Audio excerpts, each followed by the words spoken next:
بسم اللہ الرحمن الرحیم۔ السلام علیکم۔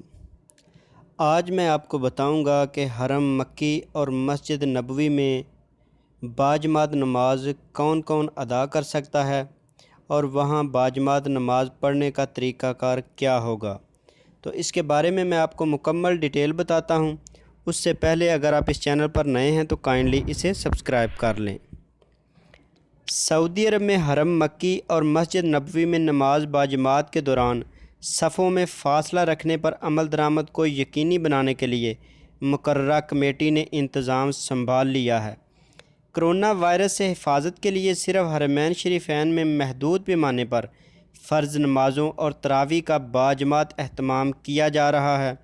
باجماعت نماز کی ادائیگی کے لیے حرمین شریفین میں کام کرنے والے ہی شرکت کر سکتے ہیں۔ ادارہ امور حرمین شریفین کی جانب سے راہداریوں کی نگران کمیٹی کی ذمہ داری ہے کہ وہ جماعت کے دوران نمازیوں کے مابین مناسب فاصلے کا تعین کریں۔ ویب نیوز سبق نے اس حوالے سے ادارہ حرم کی سلامتی اور کراؤڈ کنٹرول اتھارٹی کے ڈائریکٹر فائز الحارثی سے گفتگو کی، جنہوں نے بتایا کہ ادارے کے کارکن نماز باجماعت کے لیے صف بندی کا انتظام کرتے ہیں اور آنے والے نمازیوں کو صف میں فاصلہ رکھنے کی ہدایت کی جاتی ہے تاکہ کرونا وائرس کی وبا کو پھیلنے سے روکا جا سکے۔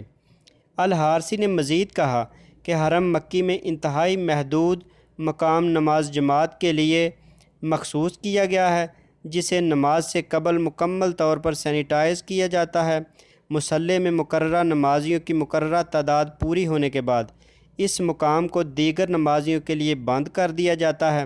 نگران کمیٹی کے ڈائریکٹر ناصر حمزی کا کہنا تھا کہ نماز کے اوقات میں کارکن مقررہ مقام کی نشاندہی کرتے ہیں جہاں نماز کے لیے ضوابط کے تحت صف بندی کا انتظام کیا جاتا ہے۔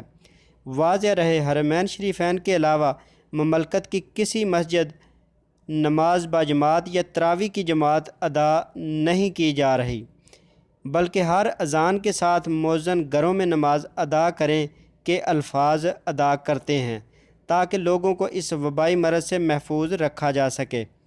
وزارت صحت کی جانب سے بھی خصوصی ہدایات کی گئی ہیں، جن میں کہا گیا ہے کہ زیادہ سے زیادہ وقت گھروں میں گزاریں تاکہ جلد از جلد اس وبائی مرض سے چھٹکارا مل سکے۔ تو اگر آپ کو میری یہ ویڈیو پسند آئے تو اسے لائک اور شیئر ضرور کیجیے گا۔ تو ملتے ہیں کسی نیکسٹ اپڈیٹ کے ساتھ، تب تک کے لیے اللہ حافظ۔